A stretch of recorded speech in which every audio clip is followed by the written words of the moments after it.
بازار قمسنگین بازار جیهون اینا بازار قمسنگین جیهون جیهون بالا ما اینا و نرخی خوب میتیم تو اینا برادر اینا گناجینی زوتی 45 تی بگی برا 4500 تومان چه مایده را میگی 43 میگیری اینا به خچه مایده ولی نخ مفتی برنگ هم پلان نسیا نکنی برای بمونه مو اینا برادر ولی گناجینی مایده میگیری اینا بچه هم ندی سوداگر اینا نگاه کمال است اونگا بیدن نه اون 27 باشه بگی برا یا نرخای خوب بکای اینا بیای جبو 2700 تومانش میگه اینا یک جوره اینا همکاری ما اینا خیلی کیلو بماگی اینا گاوی بگل چندش میگوی؟ امی 7000 تیاب گیره براوا اینا 5.5 تیاب گیره براوا نرخای ارزون یکم نرخای ارزونش که ایست برادر تیاب برا اینا دیار اخبه تشیش اینا برادر اینا می یک بار شای خدمت کدمت خیلی میخوره گاب زبگی نرخای خوب های خمسنگی بیایی چندش میگوی که؟ 37 که سم میگه 4 اینا 4000 میگه 3700 اینجا زورش کیسه ندوده است اینا نرخ نمو آز یکم اینا برادر نه بچه اینا بچه کومیل بچه کومیل بچه اکه کومیل برادر اینا سوداگره بگو چند نرخش؟ مولی زوتیان شوید میگن کارپات اینا و نرخ خوب 6000 سومپل مولی بغض است 3 ماه بغض 3 ماه بغض اینا هم زایندی سوداگر شاید نمار همه نومیلا مینا میتیاد اوخی 6000 اگه مولی بغض هم مولی چیه اوتاری چی میگن کارپات اینا چند میگوی که؟ اینا ایشانی گابزا دو تا دوره بگو باز یازی چند میگوی؟ 4000 غناجینه یا؟ بازار چند شکر؟ بازار 3700 تومان بازار کارش برادر دو دگیشنی این زرچه چند میگوی؟ 5500 این زرده 5500 تومان بچه که کومیل او اینا میت در 48 میتیاد 4800 میگم میتیاد اینا گاوی گاوی شیری خوب دوره اینا داره کمال پاتر اوه اینا نرخای خوب بیان به قمسنگی خوب بیان مولا خوب دوره اینا برادر حمد فهم اکای کومیل دایوپی نبرو اکای را چند میگوی؟ غناجینه یا؟ یه 3500 تومانی میگه بازار چندش کرد؟ 3050 سوم بازار کردش اینا برادر گوساله این بخچه یا چندش میگوی 2800 تومان میگه این بخچه را بازار چندش کرد 2400 تومان 2500 تومان برادر بازار کایس هستش دقیقاً تو داشت رحمت کلام کن با بجای بخچه غناجی چندش میگوی اینا 27 کایسا 3000 میگه بزرگ 2700 کایسا برادر دقیقاً خربگیش همین پوشه چی؟ میشه 36 کایسا شما چندش میگه 37 3700 میگه بزرگ 3600 کایسا برادر دقیقاً دو دگیش میشم غناجی نه یا هر دوش غناجی نه برادر اکا چند میگوی را چندش میگه بخچه یا 3600 تومان میگه این بازار چندش کرد 3350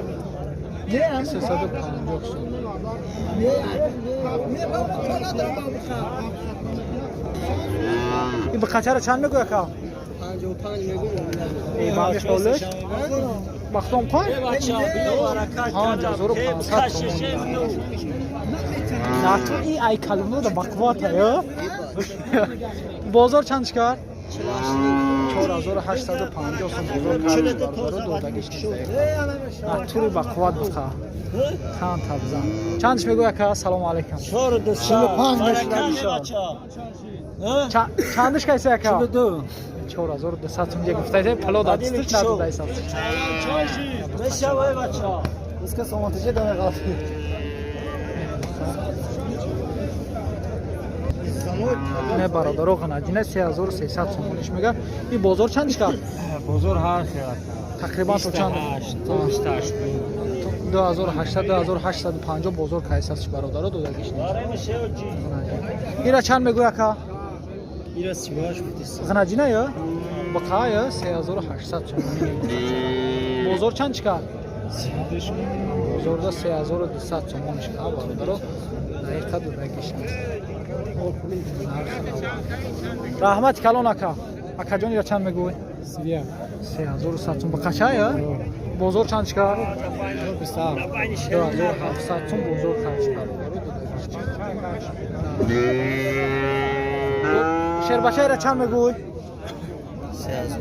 بقچه یا 3000 تومان چند؟ 4000 تومانش میگه بزرگ چند چکار؟ 3400 تومان بزرگ کردش برای بقچه ایشا چی تقوی جان؟ علا را؟ علا 45 گفته 4500 تومان بقچه یا؟ بزرگ چند چکار؟ بزرگ دا 4000 چکار ایشا چی یک؟ این 3 3000 خناجینه بقچه؟ خناجینه این خناجینه 3000 میگه 27 2700 تومان بزرگ کردش اینا برادران نرخ نوا این چنده یکا؟ 28 خناجینه یا؟ این خناجینه 2800 تومانی میگه این بزرگ چند چکار؟ 2500 تومان بزرگ کردش ایشا چی یکا جان؟ این بخچه 37 این بخچه را 3700 تومانی میگه بزرگ 3100 تومانش کرد ایش یکا جان؟ این را 3 سمه بخچه یا؟ خناجینه یا؟ این خناجینه 3000 تومانی میگه بزرگ چندش کرد؟ 23350 تومان بزرگ کردش برادر ایش چی؟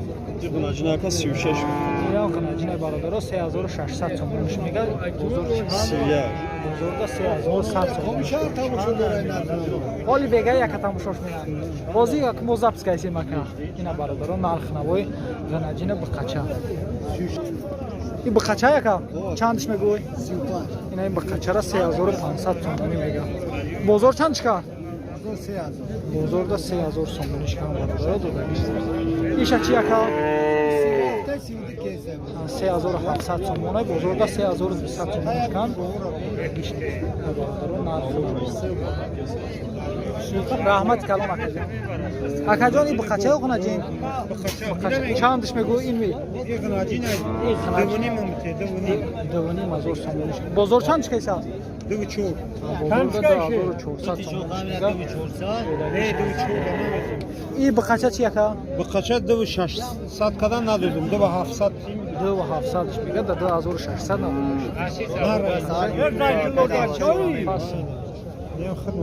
نه خود دکا دیور نمیگه بهتر رحمت تقوی بقچه ها کنه جین چندش میگوی؟ 26 این خناجینه 2600 تومانیش بزرگ چندش کرد؟ 2300 ایش یکا؟ ایشم همه یا؟ ایشم همون ارخه برادر 2300 بزرگ کرد ایشم خناجینه یا؟ ایشم دا؟ این 2800 تومان ایشم بزرگ چند کرد؟ ایشم دومی دقیقه دو دقیقه اینا برادر تقوی بقچه ها کنه جین بقچه چندش میگوی؟ این بقچه را 4500 تومان بزرگ چندش کرد؟ 4100 تومان بزرگ کردش برادر دقیقه دو دقیقه ایش چند دقیقه جین؟ 35 جین 3500 تومانی میگه این بزرگ چندش کرده؟ 2800 بزرگ کردش ایش چی یکا جان؟ بقچه ها کنه جین؟ این خناجین هم 3200 تومان ایش چند کرد بزرگ؟ 26 2600 تومان برادر این بقره سفیدش ایش چند میگوی؟ 4 این بقره 4000 تومان بزرگ چندش کرده؟ 36 3600 تومان بزرگ کرده برادر دقیقه دو دقیقش رحمت کلام تقوی جان میبخشید غم دادیم چند میگوی یورا؟ هر 6800 تومانی میگه بزرگ چند شکر؟ 6 بزرگ دا 6000 شکر برادر 6800 تومانی شکر هر دش بقچه تقوی جان یا چند میگوی؟ خناجینه یا؟ 3300 تومانی میگه بزرگ چند چکر؟ تو 3000 تو 3000 بازار بزرگ کردش دقیقه دو رحمت کلام رحمت تقوی را چند میگوی؟ بخچه کنه جین؟ نه 3000 سوم میش میگه چند میگه که چند 3000 بازار چند چیکار؟ 2500 2500 سوم بزرگ کردش رحمت کلام اکا این بخچه تقوی؟ غناجین چندش میگوی؟ غناجین 4800 سوم بازار چند چیکار؟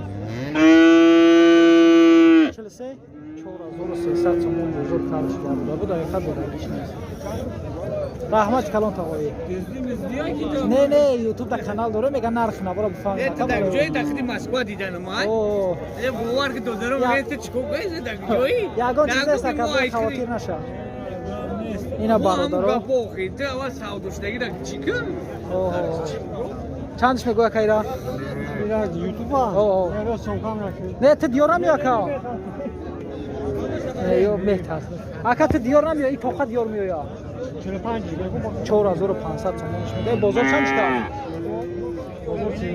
3900 تومان بازار کردش برادر دقیقه دو